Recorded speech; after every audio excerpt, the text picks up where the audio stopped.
ஓம் சாந்தி 22/5/2026 சாகார முரளியின் முக்கியமான கருத்துக்கள். பாபா சொல்கிறாங்க, இனிமையான குழந்தைகளே, தானம் வீட்டிலிருந்து தான், அதாவது தன்னிடமிருந்து தான் ஆரம்பிக்க வேண்டும். அதாவது தேவி தேவதா தர்மத்தை சார்ந்தவர்களே சிவன் அல்லது தேவதைகளின் பூஜாரி ஆவார்கள். அவர்களுக்கு முதலில் ஞானத்தை அளியுங்கள். பாபா என்ன சொல்கிறாங்க, தானம் முதல்ல வீட்டிலேருந்து ஆரம்பிங்க அப்படின்னு சொல்வது போல், முதல்ல நீங்கள் யாருக்கு நாலேஜ் கொடுக்கணும் அப்படின்னா, சிவன் அல்லது தேவதைகளை வணங்கக்கூடியவர்கள் தான் அதிகமாக தேவதா தர்மத்தை சேர்ந்தவர்களாக இருப்பாங்க. அதனால் முதல்ல நீங்கள் அவங்களுக்கு ஞானத்தை கொடுங்க அப்படின்னு பாபா சொல்கிறாரு. கேள்வி: பாபாவின் எந்த கடமையை வேறு எந்த மனிதரும் செய்ய முடியாது, ஏன்? பதில்: முழு உலகத்தில் அமைதியை உருவாக்கக்கூடிய கடமை ஒரு தந்தையினுடையதாகும். மனிதர்கள் உலகத்தில் அமைதியை உருவாக்க முடியாது, ஏனென்றால் அனைவரும் விகாரி ஆவார்கள். பாபாவை தெரிந்து கொள்ளும் போதும் தூய்மையாகும் போது தான் அமைதியினுடைய ஸ்தாபனை ஏற்படும். பாபாவை தெரிந்து கொள்ளாத காரணத்தினால் மனிதர்கள் ஏழைகளாகி விட்டார்கள். ஆக முழு உலகத்தில் அமைதியை உருவாக்கக்கூடிய கடமை ஒரு பாபா கிட்ட தான் இருக்குது. எப்போ தந்தையை தெரிஞ்சுக்கிறாங்களோ, தூய்மையாகிறாங்களோ, அப்போ தான் நிரந்தர அமைதி என்பது ஏற்படும்ன்றதை பாபா புரிய வைக்கிறார். இது எந்த ஒரு மனிதர்களும் செய்ய முடியாது. ஏன்னா பாபாவை தவிர்த்து இந்த பூமியில் இருக்கக்கூடிய ஒவ்வொரு ஆத்மாவுமே எப்படி இருக்காங்க? விகாரிகளாக இருக்காங்க. அவங்களால இங்கே தூய்மையை அமைதியை ஸ்தாபனை பண்ண முடியாது அப்படின்னு சொல்கிறாரு. பாடல்: இறந்தாலும் உன்மடியில். ஓம் சாந்தி. மன்மனாபவ என்றால் எல்லையற்ற தந்தையை நினையுங்கள் என பொருள் என்று அடிக்கடி கூற வேண்டி இருக்கிறது. அதே போன்று ஓம் சாந்தி என்பதன் பொருளை கூட அடிக்கடி தெரிவிக்க வேண்டி இருக்கிறது. ஏனென்றால் ஓம் சாந்தி என்பதன் பொருளை யாரும் அறியவில்லை. ஓம் என்பதன் அர்த்தத்தை சொல்லும்போது ஓம் என்றால் பகவான் அப்படின்னு சொல்லிடுறாங்களாம். ஆகையினால பாபா தெளிவாக புரிய வைக்கிறாரு. ஓம் என்றால் நான் ஆத்மா, இது என்னுடைய உடல். இதனுடைய பொருளை தெளிவாக புரிஞ்சுக்கணும் அப்படின்னு பாபா சொல்கிறார். பரம்பிதா பரமாத்மாவும் கூட ஓம் அப்படி சொல்கிறார். இப்போ நானும் கூட ஆத்மா தான். நான் பரம ஆத்மா. நான் அனைத்திலும் உயர்ந்தவராக இருக்கேன். பரந்தாமத்தில் வசிக்கக்கூடியவனாக இருக்கேன். ஆத்மாக்களாகிய நீங்கள் பிறப்பின் சுழற்சியில் வரீங்க, நான் வர்றது இல்லை. நான் நிச்சயமாக குழந்தைகளாகிய உங்களுக்கு சிருஷ்டியினுடைய முதல் இடைக்கடையின் ரகசியத்தை புரிய வைப்பதற்காக இந்த சாகாரத்தில் வரேன் அப்படின்னு பாபா புரிய வைக்கிறார். இது போன்ற விஷயங்களெல்லாம் வேறு யாருமே புரிய வைக்க முடியாது. பாபா தான் இதெல்லாம் புரிய வைக்க முடியும். பரம்பிதா பரமாத்மாவை தவிர வேறு யாரும் சிருஷ்டியினுடைய முதலிடைக்கடையின் ரகசியத்தை தெரிவிக்க முடியாது. யாரும் ராஜயோகத்தை கற்பிக்க முடியாது. அழுக்கானவர்களை தூய்மையாக மாற்றவும் முடியாது. முதலில் தேவி தேவதைகளின் பூஜாரிகளாக இருப்பவர்களுக்கு புரிய வைப்பதற்கு முயற்சி செய்யுங்க. ஏன்னா அவங்க தான் இவர்களை நேசிக்கக்கூடியவர்களாக இருப்பாங்க. இப்போ அவங்களுடைய பக்தர்களாக இருக்காங்க அப்படின்னா அப்போ அவங்கள நேசிக்கக்கூடியவர்களாக இருப்பாங்க. இப்போ அவங்கள பற்றி நம்ம தெளிவான ஞானம் கொடுக்கும் பொழுது அவங்க தந்தையினுடையவர்களாக ஆயிடுவாங்க. அதனால தான் சிவபக்தர் மற்றும் தேவதைகளினுடைய பக்தர்களில் தான் நம்முடைய குலத்தை சேர்ந்த ஆத்மாக்கள் இருக்காங்க. அவங்களுக்கு புரிய வைங்க அப்படின்னு பாபா சொல்கிறார். யார் தேவதைகளின் பூஜாரிகளாக இருப்பார்களோ, கீதையை படிக்கக்கூடியவர்களாக இருப்பார்களோ அவர்களே இதை கேட்பார்கள். பகவானுக்கு பதிலாக கிருஷ்ணரின் பெயரை போட்டுவிட்டனர். கீதையில் இந்த தவறை மட்டும் செய்துவிட்டனர். எனவே கீதையை படிக்கக்கூடியவர்களுக்கு கூட நீங்கள் புரிய வைக்கலாம். கீதையின் பகவான் யார் என்ற ஞானத்தை தெளிவுபடுத்தலாம் அவங்களுக்கெல்லாம் அப்படின்னு பாபா சொல்கிறார். பரமபிதா பரமாத்மா சிவனுக்கும் தங்களுக்கும் என்ன சம்பந்தம் என்று அவங்கள்ட்ட நீங்கள் கேட்கலாம். அவரை பகவான் என்பார்கள். கிருஷ்ணரோ தெய்வீக குணங்களை உடைய தேவதை. அவருடைய தெய்வீக ராஜ்யம் இருந்தது. அதில் அனைவரும் தெய்வீக குணமுடையவர்களாக இருந்தனர். இப்போது அவர்களே பூஜைக்குரிய நிலையிலிருந்து பூஜாரி ஆகிவிட்டனர். எனவே முயற்சி செய்து முதலில் ஆதி சனாதன தேவி தேவதா தர்மத்தினரை நீங்கள் தூக்கி நிறுத்த வேண்டும் அவர்களெல்லாம் கூட இன்னும் எப்படி இருக்காங்க, அறியாமையில் இருக்காங்க. அவங்க அந்த தேவதைகளை பூஜை பண்ணிகிட்டு இருக்காங்க, அவங்கள வணங்கக்கூடியவர்களாக இருக்காங்க. ஆனால் அவர்களே தான் நாம் அப்படின்றத நீங்கள் அவங்களுக்கு சொல்லி புரிய வைக்கணும். அவர்களை முதல்ல தூக்கி நிறுத்துங்க, அவங்க தான் தேவதா குலத்தை சார்ந்தவர்கள் அப்படின்னு பாபா வந்து தெளிவுபடுத்துகிறார். அடுத்து சிவனினுடைய பூஜாரிகளுக்கும் புரிய வைங்க அப்படின்னு பாபா சொல்கிறார். நிச்சயமாக சிவன் வந்திருக்கிறாரு, அதனால தான் அவருடைய ஜெயந்தி கொண்டாடுறாங்க. அவர் தான் பரம்பிதா பரமாத்மா. அவர் வந்து தான் இந்த ராஜயோகத்தை கற்பித்திருக்கின்றார். வேறு எந்த மனிதரும் கற்பிக்க முடியாது. கிருஷ்ணரையோ அல்லது பிரம்மாவையோ பகவான் என்று சொல்ல முடியாது. அனைவருக்கும் சத்கதி வழங்கக்கூடிய வள்ளல் பாபா ஒருவரே எனும்போது அவர் தான் ஞானக்கடலாகவும் இருக்கார். அனைவருக்கும் டீச்சர் சிவபாபா தான். ஏன்னா சிருஷ்டியினுடைய முதலிடைக்கடையின் வரலாறு புவியலை சிவபாபாவை தவிர வேறு எந்த ஒரு மனிதரும் சொல்ல முடியாது. என்னை ஞானக்கடல், உணர்வுள்ள விதை ரூபம் என்றும் கூறுகிறார்கள் என பாபா சொல்கிறார். சைத்தன்யமான உயிரோட்டமான விதை ரூபமாக இருக்கக்கூடியவர் தான் பகவான் அப்படின்ற மகிமை சிவபாபாவுக்கு இருக்குது. இந்த தலைகீழான மரத்தின் முதலிடை கடை இறுதியின் ஞானம் அந்த விதையிடம்தான் இருக்குது. யார் விதை? சிவபாபா கிட்ட தான் இருக்குது. ஆகவே தான் என்னை ஞானக்கடல் ஆல்மைட்டி அத்தாரிட்டி அப்படின்னு சொல்கிறாங்களாம். என்ன அத்தாரிட்டி இருக்குது பாபா கிட்ட?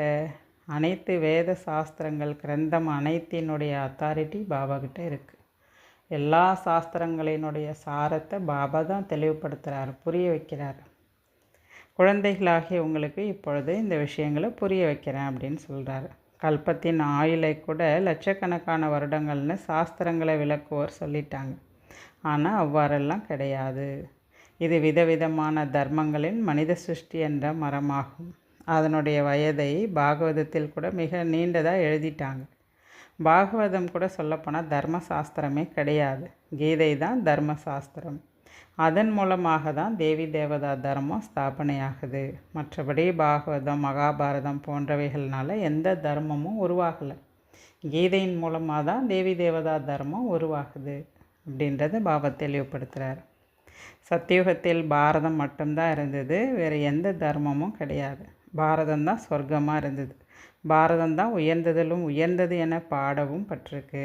மேலும் அதுவே பரம்பிதா பரமாத்மா சிவனினுடைய பிறப்பிடமாகும். அவரே வந்து அழுக்கானவர்களை தூய்மையாக மாற்றுறார்.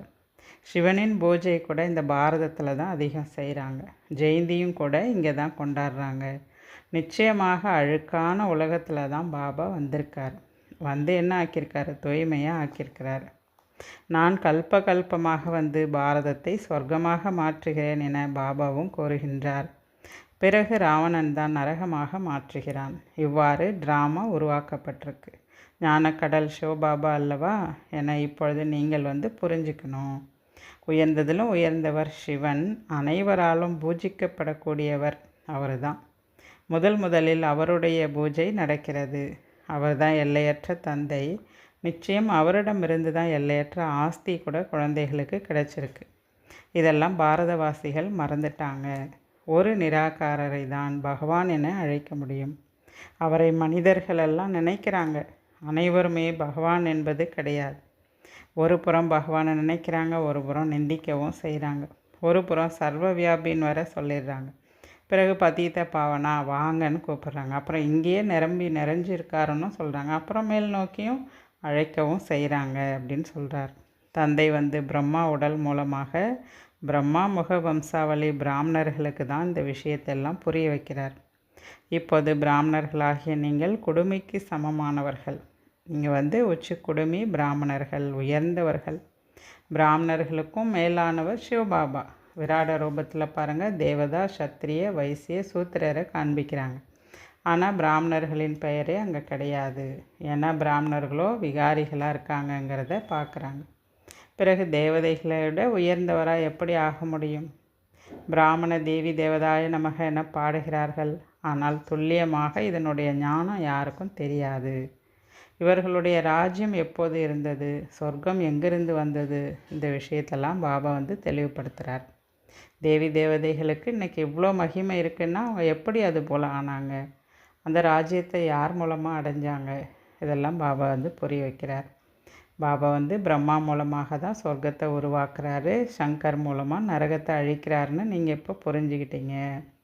இந்த ருத்ரஞான வேள்வியிலிருந்து அழிவின் ஜுவாலைகள் பிரகாசமாக எரியும் என்று கூட காட்டுகிறார்கள்.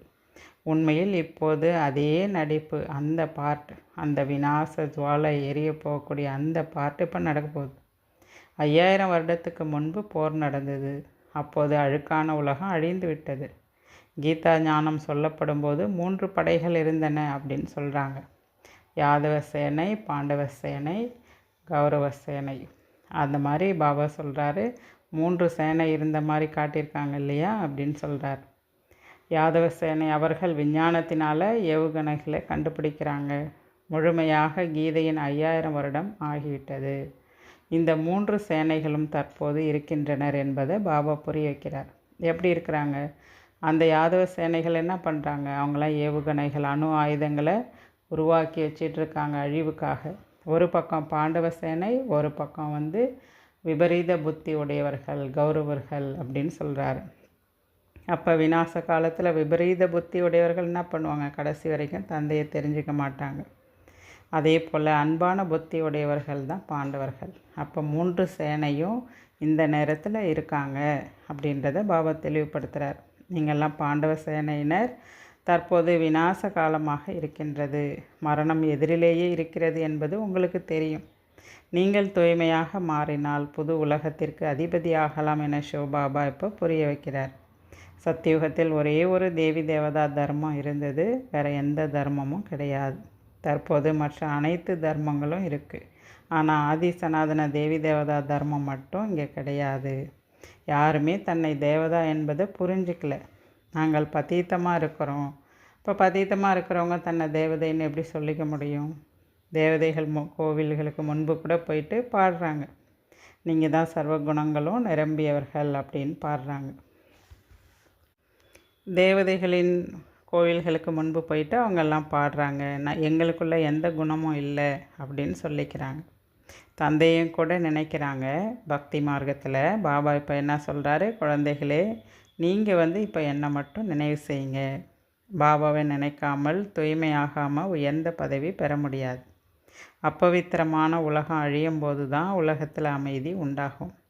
பாரதத்தில் மற்றும் முழு உலகத்திலையுமே அமைதி என்பது ஏற்பட போகுது. ஆனால் இதற்காக மனிதர்கள் எவ்வளோ முயற்சி செய்கிறாங்க. ஆனால் இந்த காரியத்தை வெற்றிகரமாக முடிக்கக்கூடியது யாருடைய பொறுப்புன்னு சிவபாபாவுடையது. அவர் தான் செய்ய முடியும். எந்த ஒரு விகாரி மனிதர்களாலும் முழு உலகத்தில் அமைதியை ஸ்தாபனை பண்ண முடியாது. அதனால் இந்த விஷயத்தை தெளிவாக புரிஞ்சுக்கணுன்றார். இது பாபாவுடைய காரியம். ஏன்னா அவர் தான் தூய்மை கடல். அவரால் மட்டும்தான் இந்த காரியத்தை செய்ய முடியும். மனிதர்கள் எல்லாருமே விகாரிகளாக இருக்காங்க. அவங்க எப்படி இதை ஸ்தாபனை பண்ண முடியும்? ஒவ்வொரு வீட்டிலும் சண்டை சச்சரவு தான் நடக்குது. ஏன்னா தந்தையை அறியாத காரணத்தினால எல்லாருமே ஏழை ஆயிட்டாங்க, அனாதை ஆயிட்டாங்க. அப்பா இல்லாத குழந்தைங்க அனாதை போல தான் தந்தையை அறியாததுனால எல்லாருமே சண்டை போட்டுக்கிறாங்க, துக்கம் கொடுத்துக்கிறாங்க அப்படின்னு சொல்கிறாரு பாபா. இப்போது பாபா தூய்மை, சுகம், சாந்தியை ஸ்தாபனை பண்ணிகிட்ருக்காரு. இந்த காரியத்தை வேறு யாருமே செய்ய முடியாது. இப்போது பாரதத்தில் எந்த கலையும் கிடையாது. இது யாருக்குமே தெரியல. கும்பகர்ண உறக்கத்தில் தூங்கிட்டுருக்காங்க. உங்களை பாபா இப்போ எழுப்பியிருக்காரு. நீங்கள் சொர்க்கவாசியாக மாறுவதற்காக இங்கே பாபா முன்னாடி அமர்ந்திருக்கீங்க. பாபாவை தவிர வேறு யாரும் இந்த உலகத்தை மாற்றவே முடியாது. சத்தியுகத்திற்கு சொர்க்கம் என்று கூறப்படுகிறது, கலியுகத்திற்கு நரகம் என்று சொல்லப்படுகிறது. எவ்வாறு ராஜா ராணியோ அதே போன்று பிரஜைகளும் இருப்பாங்க. இப்போது அனைவருமே விகாரத்தினால தான் பிறக்கிறாங்க. தேவதைகள் ஒருபோதும் விகாரத்தினால் மறுபிறவி எடுக்கிறது கிடையாது. குழந்தைகள் இப்பொழுது தூய்மையாக இருப்போன்னு பாபாக்கிட்ட உறுதிமொழி எடுக்கிறாங்க. ஆனால் போக போக தோல்வி அடைஞ்சிடுறாங்க. பிறகு வருமானம் நின்று போய்விடுகிறது. மிகப்பெரிய அடி விழுது. ஆச்சரியப்படும் வகையில் இந்த நாலேஜை கேட்குறாங்க, மற்றவங்களுக்கு சொல்கிறாங்க. பிறகு என்ன பண்ணிடுறாங்க? பாபா விட்டே போயிடுறாங்களாம். சாட்சாத்காரம் கூட பார்த்தவங்கெல்லாம் எவ்வளோ பேர் இன்றைக்கி இல்லை அப்படின்னு பாபா சொல்கிறார். சாட்சாத்காரத்தில் கூட மாயாவின் பிரவேசம் நிறைய ஏற்படுது. அதுக்கு உதாரணம் கூட சொல்கிறாரு. சில சமயம் ரேடியோவில் ஏதாவது ஒரு விஷயம் கேட்டுகிட்டே இருப்போம். யாராவது நான் சத்தம் போட்டாங்கன்னா அங்கே ரேடியோவில் என்ன விஷயம் சொல்கிறாங்களோ அது எப்படி காதில் விழாதோ அதே போல் தான் மாயா வந்து நமக்கே தெரியாமல் நம்மளை வந்து குறுக்கீடு பண்ணிடுது, ஏமாத்திடுதுன்னு சொல்கிறார். இடையில் குழப்பத்தை ஏற்படுத்திடும். அதுபோல் தான் யோகத்தில் மாயா கூட தடையை ஏற்படுத்திடுது அப்படின்னு பாபா சொல்கிறார். நம்மளோட உழைப்பு முழுவதுமே யோகத்தில் தான். பாரதத்தின் பழமையான யோகம்னு பாடப்பட்டிருக்கு. ஆக யோகம்தான் ரொம்ப ரொம்ப முக்கியம்னு பாபா சொல்கிறார். நல்லது.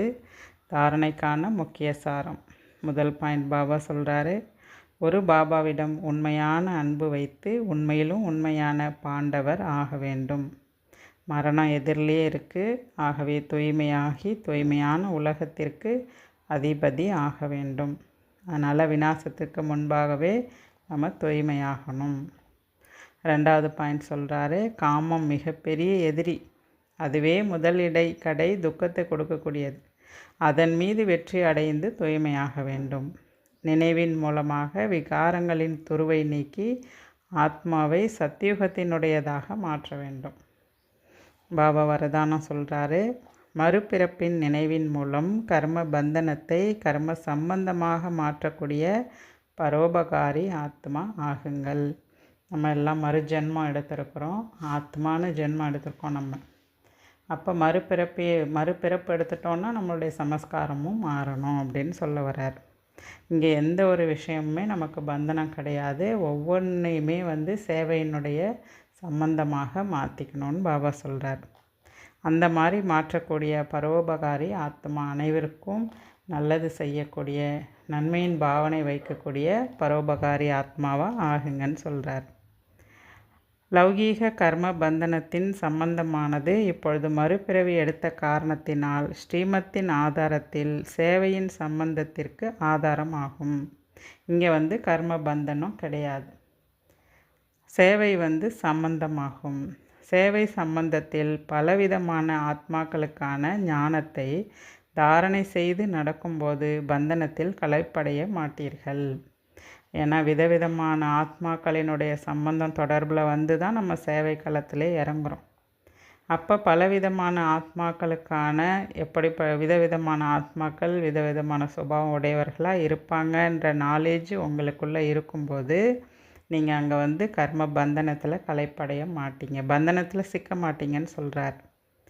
அதிக பாவ ஆத்மா அபகாரி ஆத்மாவின் மீது கோபம் அல்லது வெறுப்படைவதற்கு பதிலாக கருணை உடையவராகி இரக்க பாவனை வைத்து சேவையின் சம்பந்தம் என்று புரிந்து கொண்டு சேவை செய்தீர்கள் என்றால் பிரபலமான உலகின் நன்மை செய்பவர்களாக அல்லது பரோபகாரி என்று புகழ் பாடப்படுவீர்கள். ஆகையினால பரோபகாரி ஆகுங்க. கர்ம பந்தனத்தை கர்ம சம்பந்தமாக ஆக்கிக்கோங்க. பந்தனம் என்றாலே களைப்பு வந்துடும். அப்புறம் வந்து ஒவ்வொரு ஆத்மாவினுடைய சுபாவத்தை பார்த்தாலே அங்கே வந்து தேக உணர்வு வந்துடும். ஆகையினால நீங்கள் மறுஜென்மம் எடுத்த நினைவுக்கு வாங்க, ஆத்மீக சம்பந்தத்தை கொண்டு வாங்க. சேவையின் சம்பந்தத்தில் தான் ஒவ்வொருவரையும் தொடர்பில் நீங்கள் போக போகிறீங்க. அப்படி புரிஞ்சிட்டு எல்லாரையும் ஏற்றுக்குங்க, அனைவர் மேலே கருணை பாவனை வைங்க, பரோபகாரி ஆத்மாவாக இருங்கன்னு சொல்கிறார். பாபா ஸ்லோகன் சொல்கிறாரு, நேரம் அல்லது பிரச்சனையின்படி வைராக்கியம் ஏற்பட்டால் இதுவும் அல்பகால வைராக்கியம், சதாகால வைராக்கியம் உடையவராக ஆகுங்க. சூழ்நிலைக்கு ஏற்றாற் போல், நேரத்துக்கு ஏற்றாற் போல் வைராக்கியம் வைக்கக்கூடாது. எப்போவுமே வைராக்கியம் உடையவராக இருக்கணும். ஒரு பிரச்சனை வருதுன்னா அந்த நேரம் ஒரு வைராக்கியத்தை உருவாக்குறது, அப்படி இருக்கக்கூடாது. சதா காலம் வைராக்கியம் உடையவராக இருக்கணும்னு பாபா சொல்கிறார். அவ்வியக்த சமிஞை சதா ஆடாத அசையாத ஒரே சீரான மனோநிலையை அனுபவம் செய்யுங்கள். எந்த ஒரு தடை அல்லது பிரச்சனை, அதாவது மாயையின் யுத்தம் அல்ல, ஆனால் விளையாட்டு போன்ற உங்களுக்கு அனுபவம் ஆக வேண்டும். விளையாட்டு என்று புரிந்து கொள்ளும்போது குஷியாக அதை கடந்து செல்வீர்கள். மேலும் உங்கள் மனோநிலை கூட ஒரே மாதிரியாக இருக்கும். ஆனால் இதை யுத்தம்னு நினச்சிங்கன்னா முதல்ல பயப்படுவீங்க, பிறகு குழப்பத்தில் வருவீங்க. ஆனால் மாயாவோட வேலை வரும், உங்களுடைய வேலை மாயாவை வெற்றி அடையணும். உங்களுடைய ஸ்டேஜ், உங்கள் மனோநிலை எப்போவுமே ஒரே சீராக இருக்கணும் அப்படின்னு பாபா சொல்கிறார். நல்லது. ஓம் சாந்தி.